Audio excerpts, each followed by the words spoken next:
Welcome to the ATP Podcast, and you're with our hosts, Steve, Matt, and Elisma.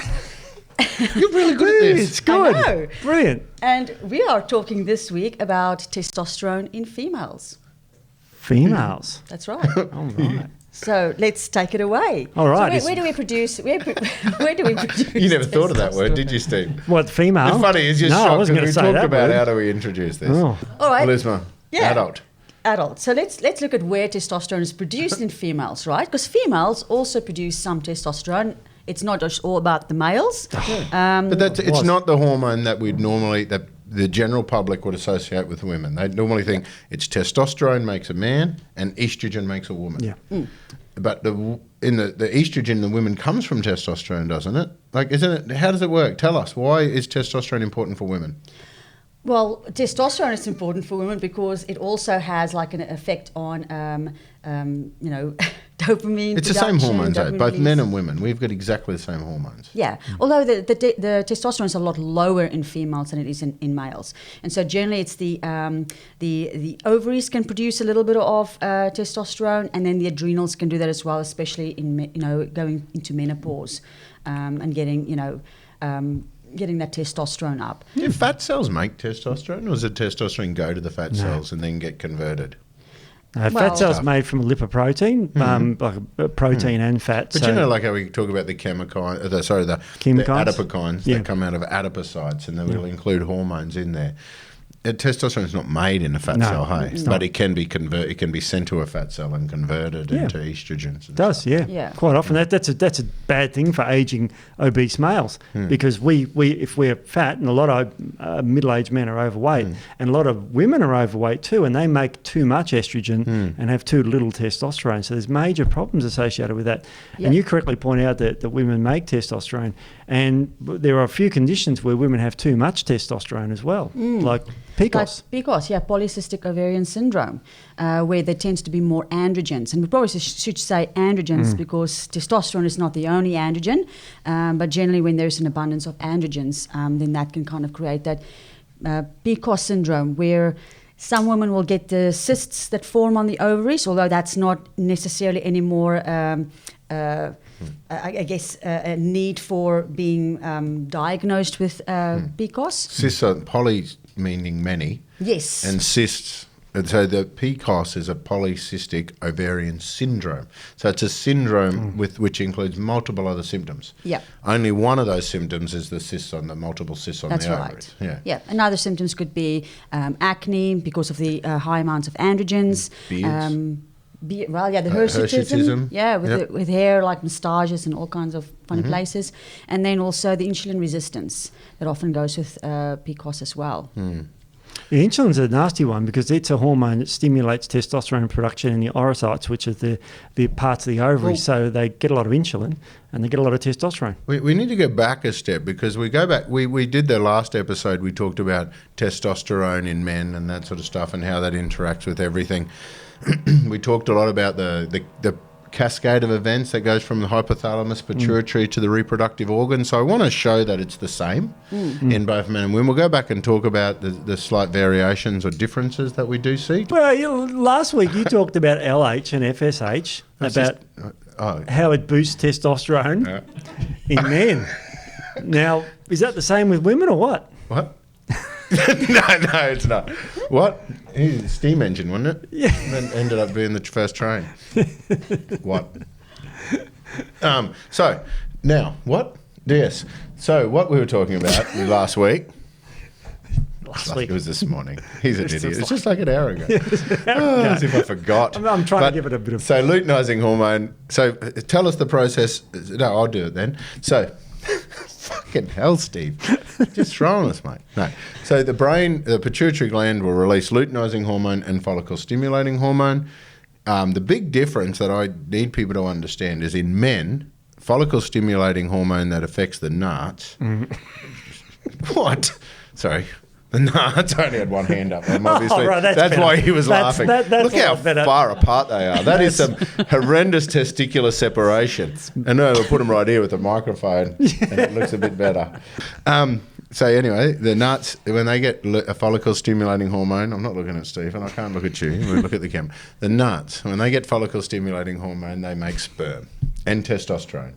What happens to your ovaries with follicle-stimulating hormone? Oh, you make estrogen. Yes. So it's very different. And that's one of the big difference, which is why when women use a natural supplement that's designed for a man to boost testosterone that works via enhancing follicle-stimulating hormone, which is really important because so many women do this. They think, we talked about it before, women have much lower levels of testosterone than men. We also know that testosterone improves recovery, it helps with the muscle mass, it helps with metabolism and all those sort of things. So there's a lot of women that would want that high level of testosterone to enhance sporting performance, physique, and it's a useful tool.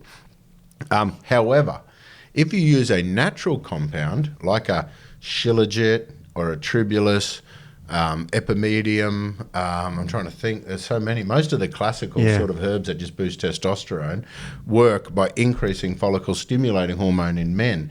And you'll see in the studies, you kind of know if it's that, because they'll always talk about sperm at the same time. They say significantly increase in sperm and testosterone by follicle-stimulating hormone. That same herb in a woman will mature the follicle and help support the first half of ovulation and will actually increase estrogen. Yep. And so for a woman using one of those natural compounds when they're throughout their menstrual cycle thinking they're going to get the testosterone like their coach does or like the guy in the shop does and that sort of stuff, and that they claim that it really helps their recovery and it really helps their performance, these women think, I'm going to take the same male natural test boosters. It just does the opposite. Okay, so they need to understand that you can't just do it that way. There are other things, for example, that have been studied in women, though. Things like Tonkat Ali and fenugreek. They actually can enhance free testosterone by lowering that sex hormone binding globulin. So let's quickly remind everyone what sex hormone binding globulin is and everything as well. So the way it works, brain releases luteinizing hormone, follicle stimulating hormone. In the first half of the menstrual cycle, that testosterone is being converted to estrogen because of the follicle-stimulating hormone, and it makes an egg, and then that egg pops off.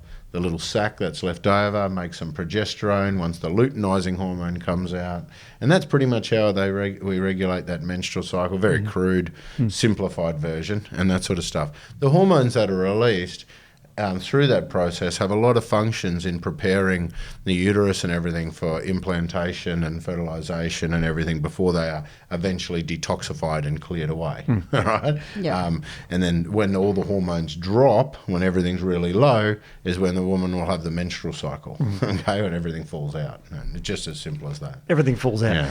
No, that's fair enough. That's exactly right. So we've got this testosterone here that plays this role in this hormonal cascade, which is all completely normal. We know LH and FSH do different things in men and women. That's terrific. But we also have these conditions where women get too much testosterone. Sex hormone and globulin. Tell us about that first. Sure. Because once the testosterone's released, we've got free and we've got bound. Yep. And it's bound to sex hormone binding globulin. About 98%. And that is a really important target when we're looking at regulating hormones in women, because we can utilize sex hormone binding globulin, because in some cases it's really high and it's deactivating it all, and in other cases it's really low. They got crazy amounts of testosterone. And we do have herbal stuff that does manipulate that particular compound in women and studied in women. Yeah, flaxseed's a great one for boosting it. Yeah, right. I didn't know that. Yeah, it does. It's quite a good one. Some of the flaxseed. So if you're having too much flaxseed in your diet, especially if you want to increase your hormonal load, then that's a bad thing. Yeah, right. And a lot of those sort of foods like that. So berberine. Because of the phytoestrogens. Yes, because of the phytoestrogens in it. Yeah, and that actually increases sex hormone binding globulin production in the liver. Insulin gives you more free hormone, in this case more free testosterone. So tell us about the Pcos then, Steve. Sure. Pcos is interesting because that's polycystic ovarian syndrome, as we've talked about, and it's driven a lot by insulin. So that means it comes back to diet and lifestyle a lot. So if you're having a high carbohydrate diet and you're not exercising enough, Pcos can be the result of that in women. About 1 in 7 women have this. So too much insulin drives the oocytes in the ovaries to make more testosterone, and it also suppresses sex hormone binding globulin to, again, increase free testosterone. Yeah, So they right. end up with too many androgens. They get a bit thicker around the waist here. Yep. They get the hirsutism you guys talked about before. They get the acne, and they get the high free androgen index. And that can also drive a lot of other milieu hormonal problems in women, depression, all sorts of things. That's Yep. when they have too much free testosterone floating in the body. And so I'll tell you something that spun me out in my naturopath clinic originally, because, when you do naturopath study, they're always teaching you, to start the diagnosis or start your profiling as they're walking through the door. Looking at body shapes and all that sort of stuff. And we knew what an estrogen dominant body shape would look like. And what was crazy in the early days with the Pcos, they didn't really know what was going on, And so there was at one stage they were talking about being estrogen dominance, and one time and it was this testosterone, it was just cysts or whatever, infections and parasites. So all these things were mentioned. Then the insulin stuff started getting noticed when they created those syndromes, and they started seeing the cholesterol, the acnes, the hirsutism. They started seeing the blood pressure and these big profiles with the obesity, and they started to get a bit of a different types of sort of syndromes. But it's interesting because, Elisma, we would see a lot of Pcos patients in your clinic. I mean, how do you address it? I mean, it's a massive lifestyle shift. There's herbs. What would you do to someone with Pcos typically? Like you mentioned, the diet is a big one, right?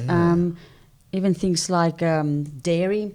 It stimulates insulin like growth factor, and so there's a lot of dietary changes that can be made, and then of course we want to look at blood sugar regulation.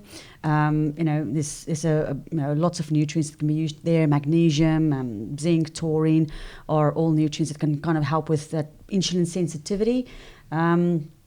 And then, I usually get their hormones checked. I usually get something like a Dutch test done, and also combined with blood testing. So, we kind of like mentioned that in last week's podcast.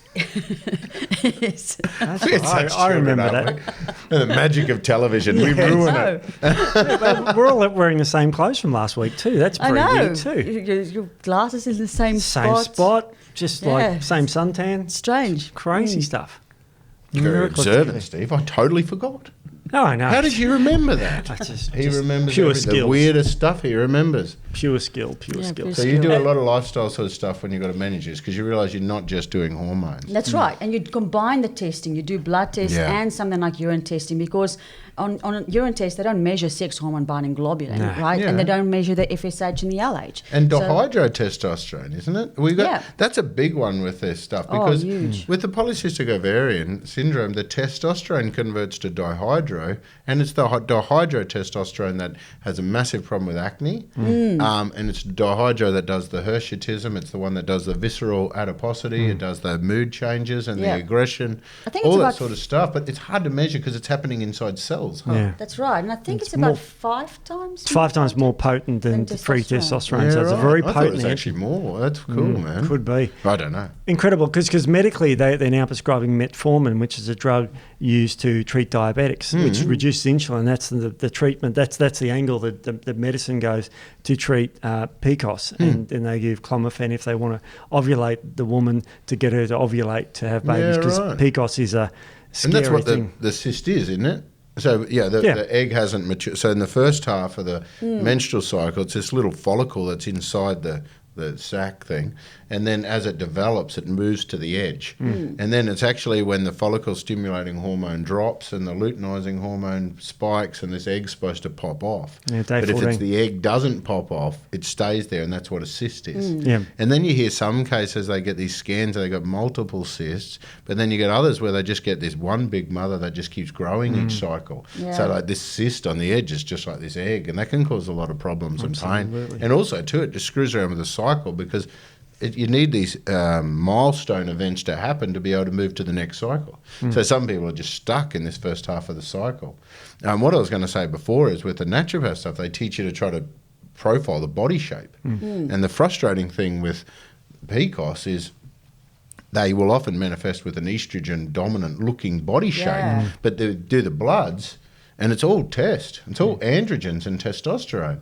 And even have a look at their symptom picture. It's all androgens and testosterone. They don't have any of these symptoms of this estrogen dominance that their body shape has. But then it starts to make sense now with what we know. Within the ovaries and internally, They've got, so right in the visceral compartments and everywhere we got a lot of blood flow and a lot of nerve innervation, they're really dominant in testosterone with no estrogen. So what happens is a negative feedback goes to the brain saying this person needs more estrogen. We do know that the fat cells on the hips are capable of converting testosterone to estrogen, so they become the estrogen reservoir. The problem is they don't give it back up to the blood supply, and very little of that estrogen gets back to the pituitary gland. So you get stuck in a vicious cycle. So there's a lot of women out there that are being told they've got this androgen disorder, but sitting there thinking, what the hell is the go with these saddlebags and the butt and that sort of stuff, but that's an estrogen reservoir that the body is holding on to. And what's really weird about it, if you fix the androgen excess, the bum shrinks. So as you actually change the androgen build-up in the visceral compartment and ovaries and block androgen receptors or treat androgens, you can actually, through negative feedback, the cellulite and the estrogen-dominant fat tissue can reduce. And this is where I believe a lot of people have got confused with DIM. Yep. Because no one was measuring.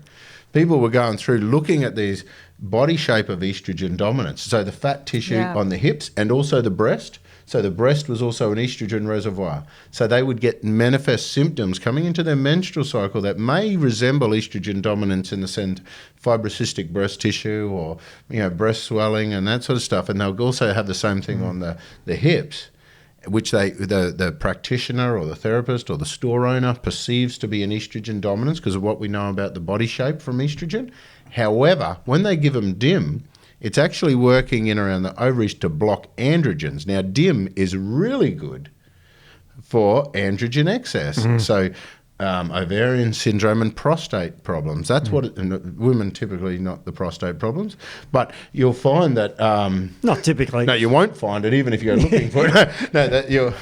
Oh man! So the DIM can treat the androgen problem in the ovaries, and by default, or by accident, or coincidence, or secondary effects, they will see changes on the estrogen dominant symptoms, but that's by its anti-androgen effects, not its anti-estrogen effects.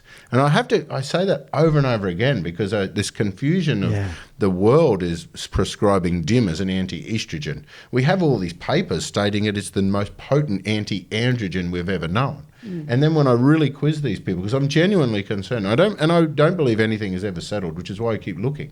And we keep looking for these things. It just keeps confirming the same suspicion. But when I speak to the people that believe adamantly the opposite, none of that was done through any sort of scientific methodology. None of it was done through testing. It was done by looking at skin folds or body shape changes, which they assumed to be associated with estrogen. But it was indirectly. Does that make sense? It does. And you mentioned at one point, Matt, that some of the studies have shown that what DIM does do is shift estrogen metabolism away from 16-hydroxy-estrogen, but more towards the 4-hydroxy-estrogen. Now, that could also be the reason, because I know that DIM is often used for things like fibroids, uterine fibroids. Oh, yeah. And if you consider that which 16... is androgens too, isn't it? And also 16-hydroxy-estrogen is the proliferative estrogen, right? So, of course, if it shifts away from 16-hydroxy-estrogen, you are going to get an improvement in the tissue growth stuff, right? That may be why it's working for something like fibroids, not necessarily in... reducing estrogen, but maybe reducing that proliferative 16-hydroxy-estrogen. And you'll see all these sort of things are going to be totally linked, and you can't affect one system without a negative feedback affecting the others.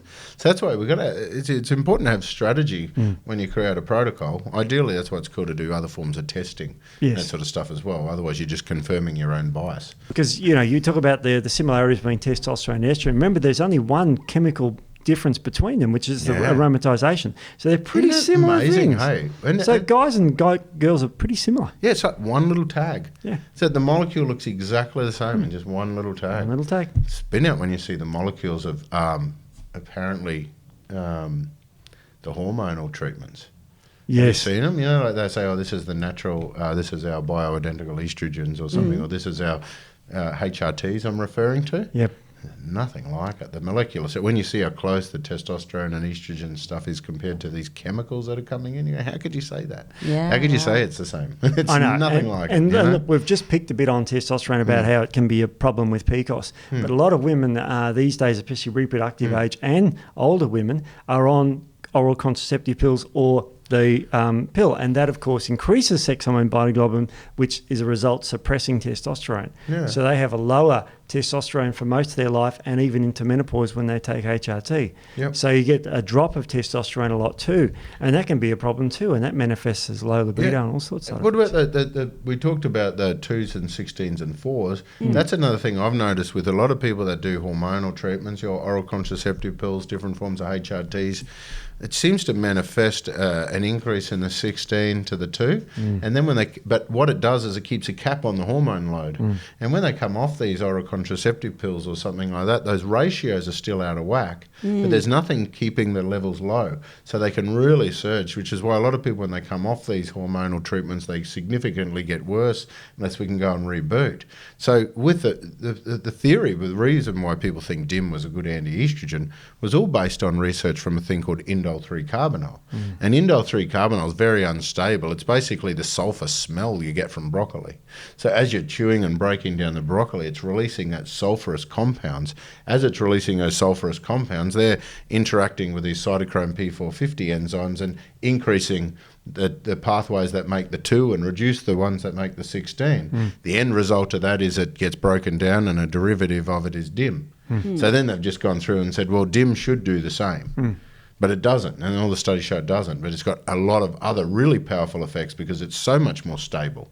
So it can go through the body and activate and block androgen receptors and activate estrogen receptors and everything like that. So it's really important to understand that stuff. You mentioned before, Steve, metformin has become this big drug now to target testosterone excess disorders in women, and it works apparently through insulin. We know it's got a lot of work on the gut microbiome. And you reference sex hormone binding globulin. Yep. What does it do there, Steve-O? Sure. Well, Akkermansia in the gut is a beneficial thing for the gut, and metformin is designed to increase Akkermansia in the gut. So cool, eh? That's one of the mechanisms. Is the bug that does the fat loss and insulin sensitivity and everything great associated with exercise and everything. It also sensitizes GLUT2 transporters, not GLUT4 but GLUT2. Right. So it allows sugar to go into the liver. So the liver What's the difference in GLUT2 and GLUT4? Oh, GLUT4 is in the muscle, GLUT2 is in the liver. Okay, cool. So if you can get sugar in the liver stops making sugar, and therefore the insulin levels go down. That's really interesting. Yeah, and that's our metformin, which comes from goat root, by the way. And that's why it's really good for fasting blood sugar, because the fasting blood sugar is when the liver's basically measuring and can't find any bloody sugar anywhere. That's right. So it's just going, I'm just going to pump some out. Yeah. So metformin is your anti-insulin drug. It's used for type 2 diabetics as well. And it increases sex hormone binding globulin. It does increase sex hormone binding. Binds to the testosterone and deactivates it. Correct. So you don't have that free testosterone roaming around having testosterone effects or being capable of being converted to the dihydrose and that. That's correct. Yeah. And so it's a good drug of choice. Berberine, you mentioned this podcast or the last one. Now it's a bit confusing. Yeah. But that one is great for increasing Akkermansia and having a very similar effect it's as well. cool, eh? So there's a natural compound that's been shown to work very similar to metformin. Berberine isn't a herb itself. It's a compound. It's a bright yellow stuff. Tastes great. Tastes like bile, and it sticks to your tongue like shit sticks to a blanket. That stuff is horrible. But it's found in things like golden seal, Oregon grape, which is Berberis aquifolium, I think. Golden rod also has it. Yeah, It's bright yellow, like a lot of those liverish kind of. It tastes like bile too, like that doctrine of signatures. It's just like, man, this has got to be good for bile because it's disgusting. It's everything about it. It's just like bile, and it's really good killing off the microbes and the candidas and all that sort of stuff. It's got some really cool functions, and it is a common ingredient in many herbs. Yeah, very much so. But yeah, that's cool, man. It's funny because we talk about the excess of testosterone in women, and then you come out with papers like this saying how do you prescribe testosterone and androgens for women too. Yeah, right. So like there's so many benefits for giving women testosterone as well, which is like it all comes down to, as you both correctly pointed out, it's about the ratios. Yeah. So we know that women that have lower testosterone have massive side effects for certain diseases as well, and one of them is migraines. Yeah. Tell us about that. That's I found that really interesting. That's one new thing I've really learned today. Yeah, well, it is an interesting one because migraines happen about 3 times more in women than men. And it's like, well, why? And it's like, one of the reasons they thought of was because they've got less testosterone than men. Because men, as we age, get more migraines as we age, and that was attributed to dropping testosterone as men age. So they did an experiment, and they gave women with chronic migraines a little pellet of testosterone, which is like they put them under the bicep there, and it releases testosterone over 3 months, and they got a 92% effective rate treatment. That's for crazy. migraine. Yeah. Now, you got to remember, Elatriptan, which is probably the best triptan, which is the anti-migraine medication, is about 40 to 50% effective. Yeah, wow. Ketorolac is another drug used for migraines. That's about 40 to 50%. Wow. So they combine them. Man, imagine if we made a product and tested it to be 40% effective and released it. And everyone go, you're a scammer. Well, this was published, Imagine of course, Yeah. in Maturus, which is a great paper. It was published about 2012. So I don't know why there hasn't been too much more work on that. Now, there probably is problems for giving women testosterone. Men tolerate vastly more testosterone than women do, so you got to be a little bit careful with that. But gee, if you've got chronic migraines that are debilitating, Yeah. I mean, that's a possible option. Now that's a medical option, but it's what they call a proof of concept. Means testosterone has a great effect on migraines. And the naturopathic philosophy around that previously was that we knew that estrogen dominance and 16-alpha-hydroxyestrogens in particular were associated with migraines. Yes. So this is again going back to the fact we talk about ratios being more important than amounts. Absolutely. So, and sometimes it might be easier to top up the testosterone with a pellet than to find your cause of your estrogen dominance, because anything that increases the specific cytochrome P450s that will create that 16, such as plastics, pesticides, BPA, these things we call xenoestrogens that are like environmental things that have an estrogen-like effect, endocrine disrupting chemicals. You can Google all these things and get a list of your own list.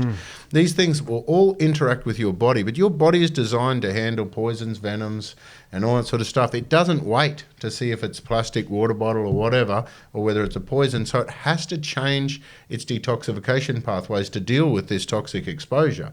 The problem is our survival systems are designed to handle a stress and then confirm that system as it worked because you're still alive, do that again next time. And these enzyme systems stay fast until we come in and slow the things back down again, or sometimes manage them with antioxidants, regularly slowing them down, which is why we're seeing things like green teas and turmerics and other antioxidants turning up in protocols for hormones and targeting a lot of these conditions through their antioxidant mechanisms and that sort of stuff. So having those toxic exposure increases certain pathways that creates, that drags your endogenous chemicals down the wrong pathway and converts them into a form that is not efficiently detoxified or cleared out, and they're still biologically active, contributing to problems. Yeah. So, and also, all those chemical exposures and all of that, creates oxidative stress in the body, which then causes LDL cholesterol, which is responsible for making these hormones, such as testosterone, and turning and oxidizing it. So then you end up with oxidized. Well, I just read your mind. No, I didn't. I was just thinking that because we talked about the cholesterol before, and we're saying, why is it so? What when they measure your cholesterol and they show you LDL levels, they can't tell if it's oxidized or not, can they? They just look at it and saying, and I tell you what, if you see LDL cholesterol under the microscopes, it's so smooth and round and lubricated and flexible, and it's supposed to travel through all these different places that are smaller than it. When they oxidize, have you seen them when they oxidize? They start looking like a porcupine, like a Sonic Hedgehog thing. Wow. They go all mong and they get all spiky. And then what happens is they're all mong and spiky and they're sticky. And then they hit a little thing and it sticks to it. And then the immune cells look at this cholesterol going, man, I've seen bugs and viruses that look like that. And then they go, you mong thing, and so then they engulf it and then try to take it out of the blood vessels thinking it's a virus and then cover themselves in calcium, and that's what makes the foam cells that causes the plaques. But the big point that is in here, if we're getting a lot of oxidative stress, your cholesterol's damaged. That cholesterol can't be used as a building block to make hormones. Yep. So as we age and we're getting towards our menopause and stuff like that, our ovaries and everything are not making anywhere near as much hormone, especially mine right now. And then my adrenal glands have got to take over. Our adrenal glands are dealing with stress, pumping all that cortisol down to cortisol, because cortisol needs to take control of the inflammation and all the other stress associated with your toxins. So your cholesterol's damaged, possibly, less building blocks to make the hormones, and then what's left is going into making stress. Yeah, not much left. It's a bad picture as you age, and we've got to fight that, because we all want to be what we call straight in the health curve, not necessarily our lifespan, but our health span. Yeah. So we want to die healthy. Weirdly, we want to get to 85 or whatever age it is, and then just stop. And we don't want to decay. And when you get oxidized LDL, where you get the foam cells, and you're on statins, which make you very tired because it depletes CoQ10, your lifestyle just goes downhill. But if we think about that, Steve-O, that cholesterol, the fate of cholesterol. Yes. If you're stressed or manifesting stress or stress posture or inflamed and doing all that sort of stuff, so if you've got all of that, your cholesterol has the opportunity to either make hormones when your hormones are deficient, vitamin D when that's low, whatever else cholesterol does, CoQ10s and all that sort of stuff. So it has the opportunity to do all that sort of stuff, or it has the opportunity to get damaged, oxidized, and cause a plaque in your arteries that potentially will kill you. So the problem is the link we're also seeing is as we age, our hormones are dropping, our inflammation and oxidative stress coming up. That's why we get the cardiovascular disease and that sort of stuff as we age. So again, it's a matter of going back going, I don't need to add more hormone. That's just going to backlog my things or whatever. I need to manage my body. Yes. My body, I need to manage my lifestyle. I need to make sure I'm sleeping. I need to make sure my posture is good, that I'm training well. I need to make sure that I have anti-inflammatory compounds all running through the diet. I need antioxidants, because if I can't control that cascade of events that's changing my body's priorities to be short-term survival for long-term maintenance and repair, you're never going to fix your hormones. Yeah. Other things that we have to mention here before I forget is zinc. I just can't get over how important zinc is for this whole cascade, every hormonal cascade. Yeah. We mentioned zinc through the thyroid one, how many bloody times? It was every step of the thyroid hormonal cascade. Well, guess what? It's every bloody step of this other cascade as well. Because if you've got a zinc deficiency, luteinizing hormone, follicle stimulating hormone are zinc dependent, as is all the other structure. Yes. So we need to make sure we got that stable state of nutrition to be able to be capable of doing all this sort of stuff, which weirdly enough is cholesterol as a building block, and then such things as zinc to get the signals working. And the thought that zinc has such an amazing effect regulating antioxidants and immune, involved in inflammatory reactions, it's a big loop, hey? It's amazing. And you go ahead. Thanks, Steve-O. No, I was just going to mention, because we've talked about, high testosterone syndromes in females, but I wanted to kind of also say, mention that there's other effects of high testosterone in women as well, especially with mood changes and behavioral changes, because we know that testosterone can bind to androgen receptors in the brain. I think it's in the hypothalamic area that it can bind to, and where it can stimulate dopamine release and things like that. And so what I've seen in women with too much testosterone is they'll tend to have the very high libidos, the very high sex drive, and also you can sometimes see patterns of manic depression sometimes. I was about to ask that. In not in all women with high testosterone, but they can get these. That's what dopamine does. That's what dopamine does. So dopamine's reward, pride, self-esteem. That addictive behavior. But when it's in an excess, we're looking at OCD, addictions, and cravings, and that requirement to get it. And then when it drops, you get the depression. So you get potentially a lot more mood swings as well. And dihydrotestosterone. So if that testosterone is being converted to hydrotestosterone, that's even more powerful. Aggression, especially with aggression, and that really unreasonable anger. That type of road rage where you're following people home and shit. That sort of stuff. Wow, scary. You guys have talked about the metabolites of testosterone before, but did you know that metabolites of testosterone tell your fat cells where to put fat on your body? What? Yeah, I know. Amazing. Great study released recently that's titled, and this pretty much tells it all, Testosterone Metabolites Differentially Regulate Obesogenesis and Fat Distribution. That does say it. That's pretty much what you said before you read that. It's pretty cool. So when you've got So what are the spots? Tell us. Well, with women, it's the butt and the thighs and the belly. Why would you say with women? Because I'm going to go... Let's talk hormones. Hormones. So estrogen or... Estrogen. I'm so confused. I'm so nervous. No, Tell us, Steve. I said women, didn't I? If women have too much testosterone, they build up visceral fat. Them. Oh, yes. And visceral fat sits under the organs here and they become thick around the waist here. And that's what you don't want. That's a very dangerous fat. That's testosterone. That's testosterone doing it. So women who, I'll point to the camera here, often have an hourglass figure and they get like a figure like mine, which is just their waist to hip ratio becomes 1:1. And what's the phrase we hear in the clinic all the time when they're getting around menopause? I've lost my butt and gained a belly. Yeah.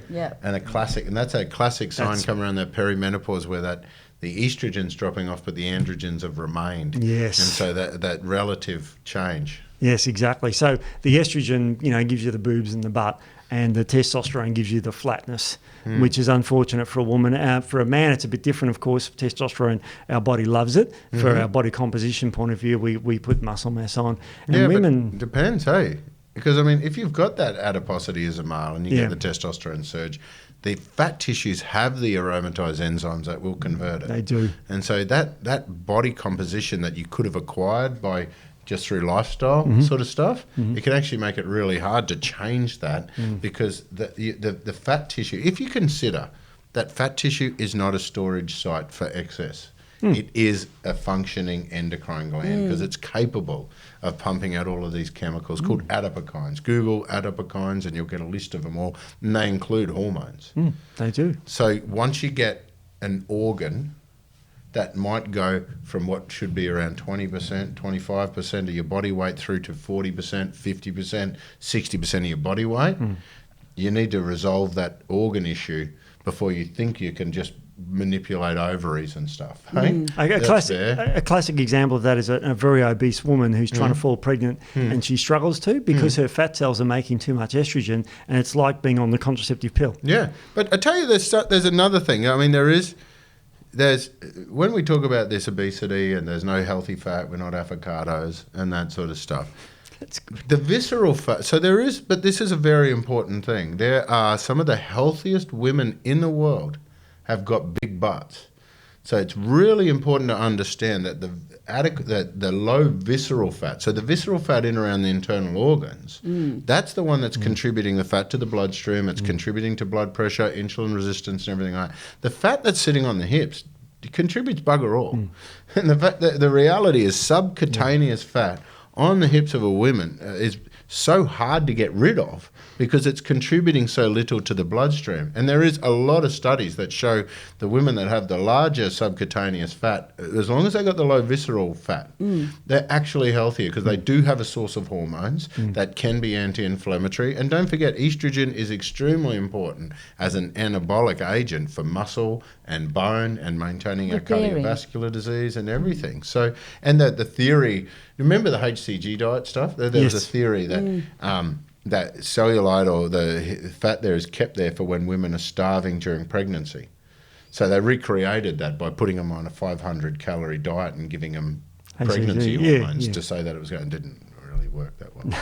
But that was an interesting theory. But it's important to understand that, that we're not just saying that everyone's got to be at a certain very lean body fat percentage to be healthy. It's to do with where it is, and that it's mainly getting rid of this visceral fat, and that actual extra bit of fat subcutaneously is not such a bad thing in women in particular. So the visceral fat comes a lot from the insulin because the insulin drives the testosterone in women.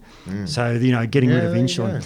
So you got to exercise before breakfast to get the insulin levels down, eat a lower carbohydrate diet, and this is a lifestyle that you promote in your clinic with the women with Pcos and that sort of thing. Another thing is that testosterone is associated with insulin resistance in women. In men, if they get testosterone and they've got type 2 diabetes, it can actually reverse it. Yeah, wow. Yeah, so it does two different things in men and women. Yeah, wow, that's crazy. So this is a 2-year controlled trial, and this is in men. Sorry, Steve, did you say testosterone creates insulin resistance in women? It's associated with. Ah. Yeah, But we know that it comes from it. Yeah, it's associated with it. It's not caused by it because insulin drives the ovaries to make testosterone, so you can associate the both, but they're not causative.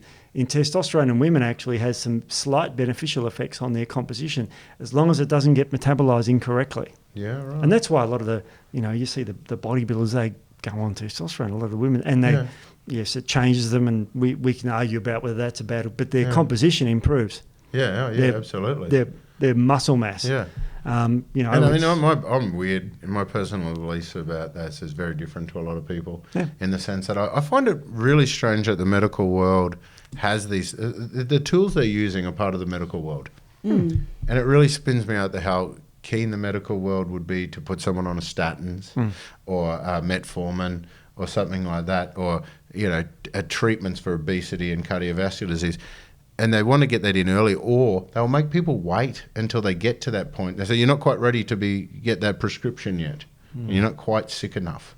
Just wait, you're on your way. As opposed to saying, hey, look, there's a lot of stuff we've learnt from bodybuilders and physique people and other coaches that use our medical treatments differently. We can actually use our thyroid medication, our hormonal medication, our other sorts of medications to actually modify your body shape and support your body composition changes, support your weight loss and your muscle gain, so we don't have to put you on stuff for diabetes and cardiovascular disease. But it's really weird that they will actually attack a bodybuilder or a physique athlete. They will have a crack at them. These people are finely tuned athletes. We can have guys that are 50s and stuff like that. They're just looking amazing and they're finely tuned athletes. Their bloods are excellent. You're talking about me now, aren't you? No. Oh. I wasn't actually. But there was, you can pretend I was, Steve. Yes, I was, Steve. Yeah. Bad now. I'm a bit of an arsehole. I should have lied.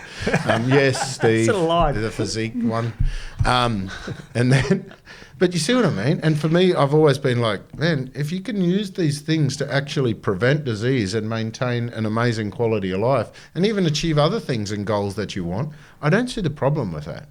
As opposed to allowing people to be obese and fat and getting sicker and sicker and sicker, fatigue, soreness, I can't train, I've got this injury, I can't recover, blah, blah, blah, all these sort of things. And then hopefully you get fat enough where I can diagnose you with some disease that I can prescribe a drug for cardiovascular or blood sugar. Or worse, get lap band surgery or something like that. Yeah, I just can't understand why they don't manipulate. And then same thing, they won't even let us measure our thyroid hormones properly to see what our metabolism's doing as part of a fat loss campaign. I can go in and show guaranteed I'm going to cut my calories, fair chance your thyroid's going, I'd like to maintain that or measure that. Well, we'll be watching your TSH.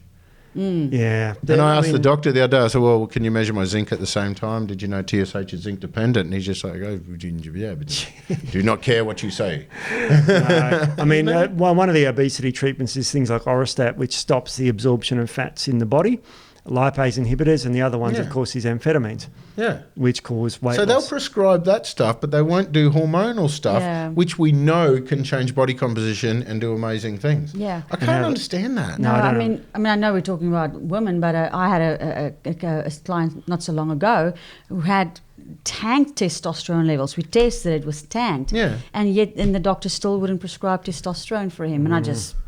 It's Isn't it weird? Testosterone confuses me. I mean, because women get hormones when they're fertile and the hormones when they're not. Yeah. Men, we're low in testosterone. Oh, we can't do that. Yeah. I don't know. But they'll give a oral contraceptive pill for reasons outside of contraception. No, and they'd use those hormones. And it's almost one of those things, you're of that age, we should probably put you on that. So it's like with women, they're very happy to prescribe hormones for women, but when it comes to men, sexist. But even when we go with the same women, we want to talk to the doctors about thyroids and testosterone. It's like, hang on, no, we don't have an oral contraceptive pill of that.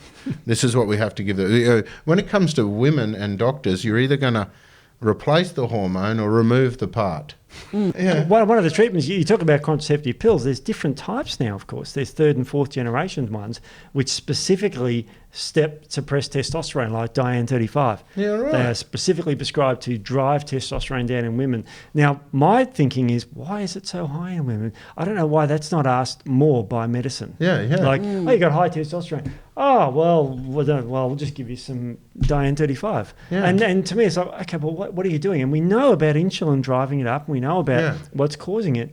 And that, to my opinion, should be addressed before you give a pill for that. It's okay if I manage the symptoms. I don't mind using people using either natural or pharmaceutical stuff to manage things, but there's no place for that in chronic healthcare prevention and treatment. You know, you've got to work towards the holistic stuff that created the problem. So I don't mind managing stuff as long as you're still targeting the cause. Yeah. But I think it's silly just to say you're young, we're going to put you on this now and then just stay on it, because the problem is they get married and come off and want to have babies and all that sort of stuff, and then they've just delayed the inevitable. That's right. Oh, don't start talking about pheromones and everything. Oh, have you heard all that? No. I wonder if that's true. We have to look into this more. So, pheromones. Yes. So that's our attraction. Yeah. And so you're Smells attracted, but it's related to cytokines and immune cells. So And DHA. Yeah. So you have multiple different things that manipulate the pheromones that regulate your attraction to the partner, especially immune stuff. There's a lot of interactions with, you want the opposite immune system to breed with because it's actually going to make it better. But what they've discovered is with oral contraceptive pills, I shouldn't say what they discovered, is that this is something of I should research it more and just definitely get some proper references. But otherwise, all the scientists out there, I'm sure they will, and they can provide the references to me. But as the oral contraceptive pills alters the cytokines and alters hormonals, it actually alters the pheromones. That's scary. And therefore, the pheromones are altered there, which means what you're attracted to would be different. So when you're on the pill and you find your perfect partner and you've got this animal instinct attraction, and then you decide to get married and then come off the pill and have babies, your pheromones change. Your attraction can change. Wow. And is that ultimately the right person for you to be with? Because the combination of the immune profile and everything's going to change. And all of a sudden it may not be that compatible match that it was when you were hormonally modified. Wow. That's Fucking freaky, because there are people out there right now going, oh shit, I've just come off the pill to have a baby, nothing's working out and I don't like this guy anymore. Yeah. And they're going to go back, well, Matt said this. And I've actually had a guy come into my clinic wanting to murder me over that one opinion one day. Wow. There we go. They're not together anymore. No. I'm now married to her. No, I was only joking. No, that's not true. Delete that bit. I don't even know. That would, just delete that. We never got married. It's just a weird thing. No, delete all that. And it was a man. No, delete that too. Just to double down. Anyway. So we've talked about testosterone. All sorts of stuff, haven't we, Steve? Absolutely. Loads of stuff. No idea what will end up on the podcast.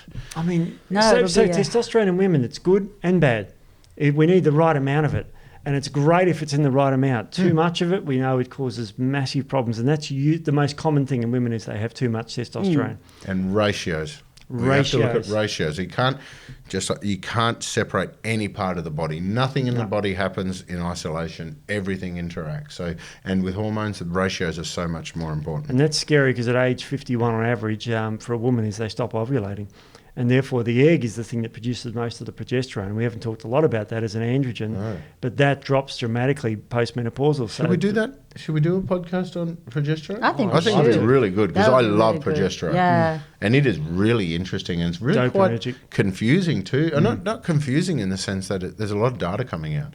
Like, I didn't know progesterone can convert directly to dihydrotestosterone and create acne.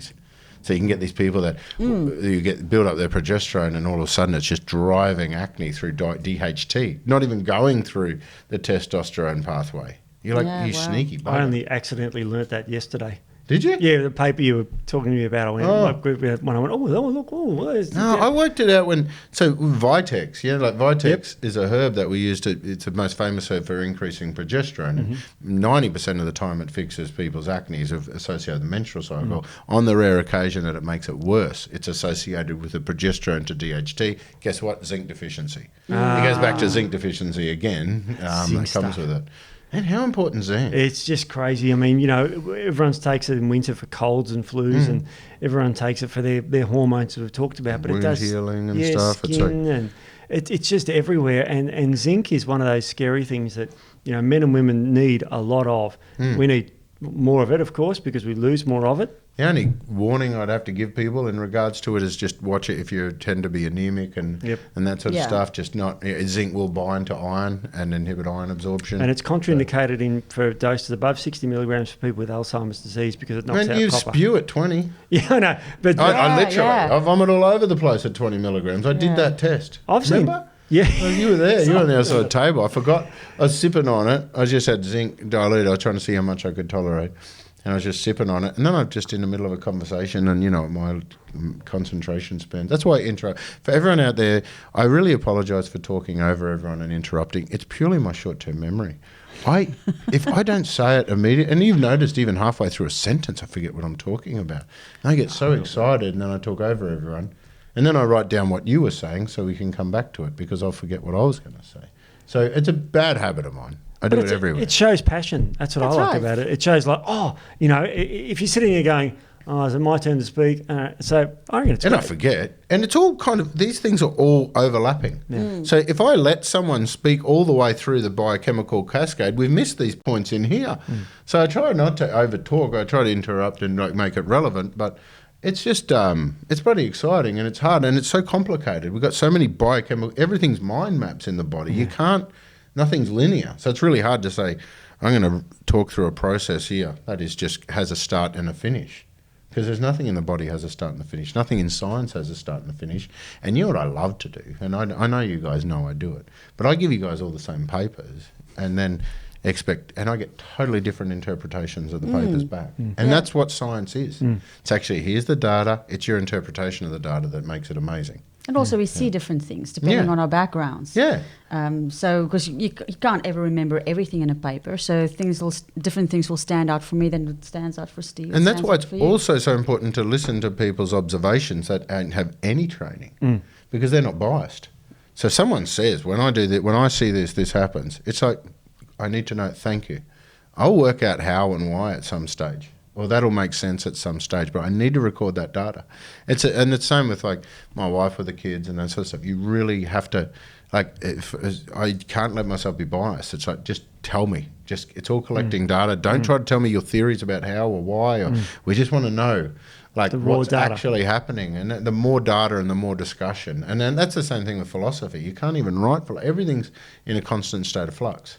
So I think it's part of it. Ideally, we would love everyone that's listening to be able to interrupt with questions, and then we'd have the best one. Yeah, well, we please write in with questions. I got one from Book ASA, a good one. Did you? Yeah, about a minute. Well, maybe one day we should do like a live Zoom or something, and let people type in questions, like a panel-y thing. Yeah. Let's do it. Look at the tech guys just going, oh, fuck.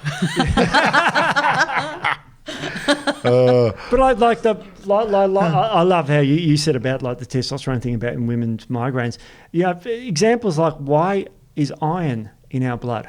Yeah. And it's because of the supernova that exploded and made more iron on Earth than anything else. Was that what you were thinking? But it's sort of remember that supernova? I called it Terry.